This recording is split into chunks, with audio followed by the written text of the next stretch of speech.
Praise the kind mentor. Author, Fafu. A little bit of life. 13. It is difficult to protect my oral karma.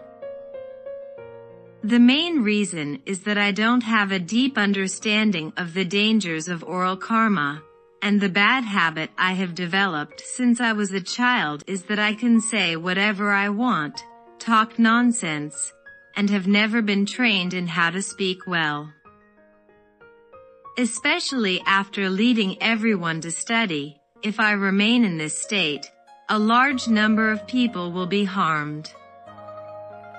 Knowing the seriousness of this problem, my mentor taught me earnestly whenever he had the opportunity, study hard, speak according to the classics, and keep the original flavor. Study and train before you think twice, that is, think before you do it, or even think about it repeatedly. Let's talk after confirming. I have restrained a lot now, and I dare not say anything if I am not sure. 14.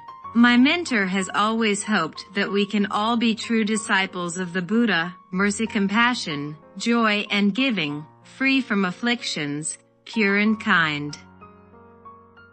But it is not easy for me who has a lot of afflictions and bad habits.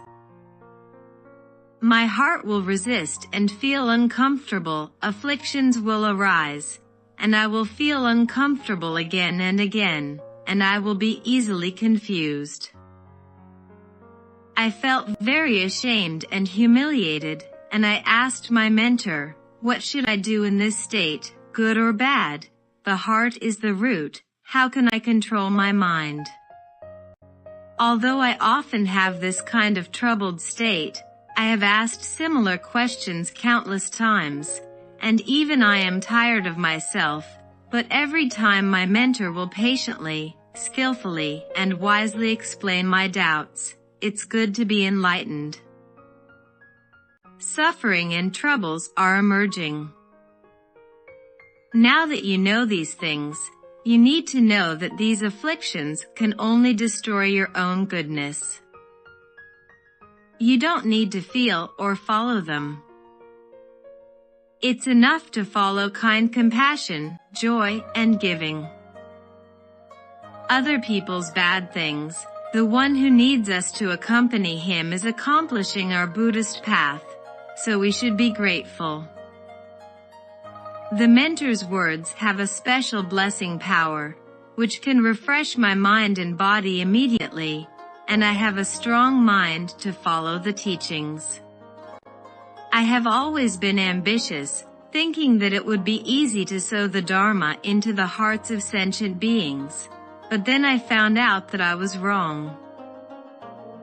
Because what all living beings love is eating, drinking and having fun, not the Dharma. I found that it is easy to read the scriptures and recite the words, but it is still difficult to truly arouse the heart to uphold each sentence of the Dharma. Especially for sentient beings like me who were born in the end of the Dharma and have no cause to be separated from the Buddha Dharma, it is very difficult to truly accept and uphold any sentence of the Buddha Dharma. I am grateful to my mentor, time and time again. When I am confronted with afflictions and obstacles, he not only helps me get rid of the affliction fever and establish the right view, but also allows me to plant the cause of accepting and upholding the Dharma with all my heart. What a rare and wonderful thing. Because this means that in the future, when the karma and fate are in harmony, I can naturally receive and uphold the Buddha Dharma.